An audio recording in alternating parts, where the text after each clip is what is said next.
பிரபல தொழிலதிபரை பார்த்து ஒரு இளைஞன், உங்களுடைய வெற்றியோட ரகசியம் என்னன்னு சொல்ல முடியுமா அப்படின்னு கேட்டானா.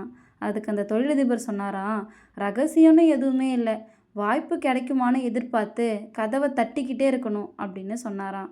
இளைஞன் கேட்டானா, வாய்ப்பு எப்போ கிடைக்கும், கதவு எப்போ திறக்கும் அப்படின்னு எப்படி கண்டுபிடிக்கிறது அப்படின்னு கேட்டானா.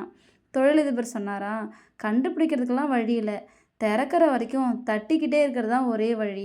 இதோட இந்த கதை முடிஞ்சிருச்சு. இந்த கதை நமக்கு என்ன சொல்லுது அப்படின்னா, நம்மளுடைய இலக்கை அடையிறதுக்கு தொடர்ந்து உழைச்சிக்கிட்டே இருக்கணும். கண்டிப்பாக ஒரு நாள் நம்ம ஜெயிப்போம். அதை தான் இந்த கதை நமக்கு சொல்லுது. ஒரு முறை ரப்பரை பார்த்து பென்சில் சொல்லிச்சான், ஒவ்வொரு முறையும் நான் தவறு செய்யும் போது என்னை சுத்தப்படுத்தி தூய்மையாக்கிட்டே இருக்க, ஆனால் என்னை சுத்தம் செய்யும் போது நீ கரைஞ்சிக்கிட்டே போறியே, அது எனக்கு ரொம்ப வருத்தமாக இருக்குது அப்படின்னு சொல்லிச்சான்.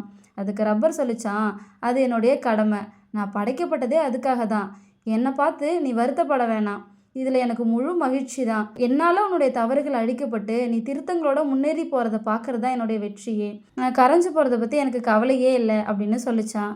இதோட இந்த கதை முடிஞ்சிச்சு. இந்த ரப்பர் வேறு யாருமே இல்லை, நம்ம பெற்றோர்கள் தான்.